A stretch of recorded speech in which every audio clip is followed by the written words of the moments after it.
ذرا ایک منظر ذہن میں لائیے، ایک بہت بڑا تپتا ہوا صحرا، دور دور تک کوئی آبادی نہیں، اور آسمان بالکل صاف، اور اس ویرانے کے بیچوں بیچ ایک شخص ایک بہت بڑی کشتی بنا رہا ہے۔ کوئی چھوٹی موٹی کشتی نہیں، بلکہ سینکڑوں فٹ لمبا ایک جہاز۔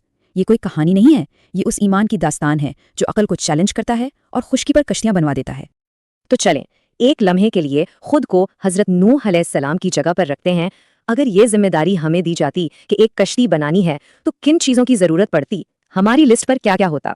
لکڑی ظاہر ہے، کیلیں بالکل، یہ تو سمجھ میں آتا ہے، لیکن ایک خشک صحرا، بس یہیں آ کر بات سیدھی سادی نہیں رہتی۔ یہ بظاہر بے جوڑ سی چیز اصل میں اس پوری داستان کی بنیاد ہے جو جہاز بنانے کے بارے میں کم اور ایمان بنانے کے بارے میں زیادہ ہے۔ تو کہانی شروع ہوتی ہے ایک خشک زمین سے، صاف آسمان، نہ بادل، نہ بارش کا کوئی نام و نشان، لیکن ایک الہی حکم تھا جس پر ہر حال میں عمل کرنا تھا۔ یہ کوئی خواب نہیں تھا، کوئی خیال نہیں تھا، یہ اللہ کا سیدھا حکم تھا، ایک واضح پیغام جو حضرت نوح علیہ السلام تک پہنچا کہ ایک سیلاب آنے والا ہے، ایک ایسا طوفان جو تکبر اور نافرمانی کے ہر نشان کو مٹا دے گا۔ اور پھر بنا کوئی سوال کیے اس عظیم کام کا آغاز ہو گیا۔ جنگل کلہاڑیوں کی آواز سے گونجنے لگے، بڑے بڑے درخت گرائے گئے، لکڑی کے تختے بنے، شہتیر جوڑے گئے، اور ہتھوڑے کی ہر ایک ضرب کے ساتھ ایمان کی ایک گواہی تعمیر ہو رہی تھی۔ ایک 3 منزلہ کشتی، نجات کا ایک جہاز اس بے ایمان زمین کی مٹی سے بلند ہو رہا تھا۔ لیکن جیسے جیسے یہ کشتی اونچی ہوتی گئی نا، ویسے ویسے دیکھنے والوں کا مذاق بھی بڑھتا گیا۔ ظاہر ہے ہر غیر معمولی کام کا ایک رد عمل تو ہوتا ہے، اور حضرت نوح علیہ السلام کی قوم کے لیے ایمان کا یہ زبردست مظاہرہ ایک تماشے سے زیادہ کچھ نہیں تھا۔ روزانہ قوم کے سردار وہاں جمع ہوتے اور ان کے کہے اس بنجر زمین پر گونجتے۔ وہ طنز کرتے، ارے نوح، صحرا میں جہاز بنا رہے ہو، کیا ریت پر چلانے کا ارادہ ہے؟ ان کے لیے یہ پاگل پن کی انتہا تھی۔ لیکن اس سارے مذاق کے بیچ حضرت نوح علیہ السلام بالکل پرسکون تھے۔ ان کا جواب جو قرآن میں ہمیشہ کے لیے محفوظ کر دیا گیا، غصے کا نہیں بلکہ ایک ٹھہرے ہوئے غیر متزلزل یقین کا تھا۔ یہ جواب خود ایک پیشین گوئی تھی، اس الہی انصاف کی ایک جھلک جو آنے والا تھا۔ تو اصل بات یہ ہے کہ یہ صرف لکڑی کی کشتی نہیں بن رہی تھی، یہ تو یقین کی ایک عمارت تھی جس کے جوڑ توکل کی کیلوں سے مضبوط کیے گئے تھے اور جسے صبر کے پانی سے سینچا گیا تھا۔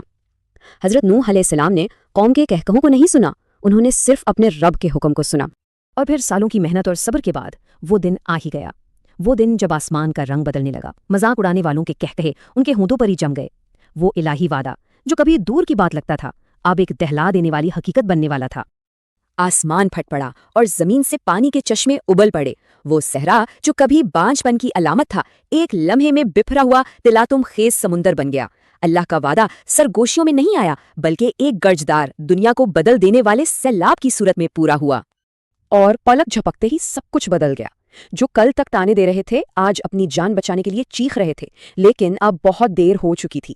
کشتی کا دروازہ بند ہو چکا تھا اور نجات صرف ان کے لیے تھی جنہوں نے وقت پر اللہ کے حکم کی پیروی کی تھی۔ یہ قدیم قصہ صرف تاریخ کا ایک واقعہ نہیں ہے، یہ ہمارے لیے ایک مثال ہے، ایک آئینہ ہے جو ہماری اپنی جدوجہد، ہمارے چیلنجز اور ہماری اپنی کشتی کی ضرورت کو ظاہر کرتا ہے۔ تو سوال یہ ہے کہ آج ہمیں کون سی کشتی بنانی ہے؟